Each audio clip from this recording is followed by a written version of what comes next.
Nous voici juste après la conférence de Google qui vient donc annoncer deux nouvelles stars chez les Nexus. Le Nexus 6P 5,7 pouces, un grand format tout en métal avec néanmoins une petite bande en plastique en bas pour laisser passer les antennes, écran AMOLED, WQHD, donc très grande définition, lecteur d'empreintes digitales.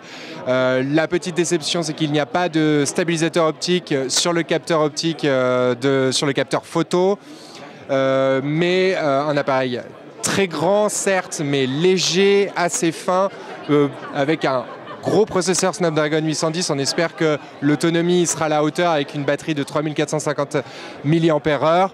La deuxième star de la soirée, c'est le Nexus 5X. Alors c'est un smartphone plutôt petit format, même s'il est plus grand que le Nexus 5 précédent modèle. Il passe de 5 à 5,2 pouces. Alors certes c'est un peu grand, mais il est encore très fin, très léger. Alors cette fois-ci, ce n'est pas une coque en métal, c'est une coque en plastique, mais à peu près avec les mêmes attributs. Un processeur un tout petit peu moins puissant, Snapdragon 808, une batterie de 2700 mAh, toujours le même capteur d'empreinte digitale, toujours le même capteur optique pour les photos, 12,3 mégapixels, sans stabilisateur optique. Un écran cette fois qui n'est pas AMOLED mais LCD, assez lumineux.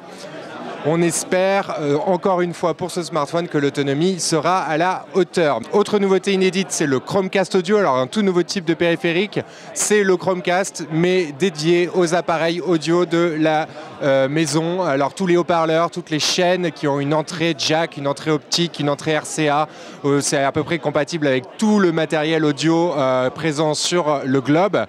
La fonctionnalité, c'est quoi? Ça va fonctionner exactement comme Chromecast sur le réseau Wi-Fi. Ça nécessite un routeur d'être sur le même réseau Wi-Fi. Ça ne fonctionne pas en Wi-Fi direct, ça ne fonctionne pas en Bluetooth. Mais en revanche, ça gère le multi-room. On peut passer d'une pièce à l'autre directement en changeant sur son smartphone quel haut-parleur dans chaque pièce va jouer quelle musique. Alors par contre, il faudra effectivement avoir autant de Chromecast que de haut-parleurs.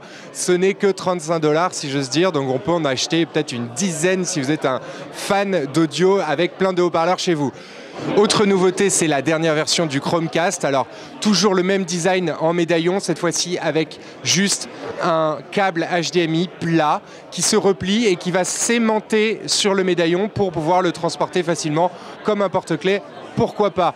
Alors le nouveau Chromecast est censé être plus rapide avec encore plus de services. Attention, on le précise, sur les deux Chromecast audio et le Chromecast normal, il y a un petit port micro USB en fait qui sert à alimenter la machine, parce que ça ne fonctionne pas tout seul, il faut l'alimenter en micro USB.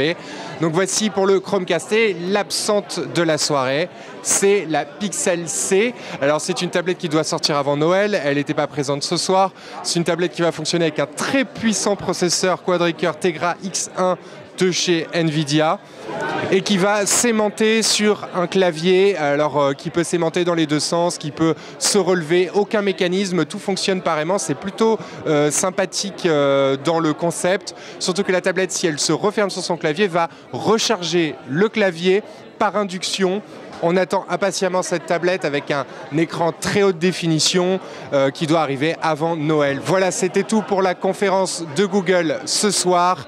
On espère tester tout ce matériel très vite au laboratoire de 01net.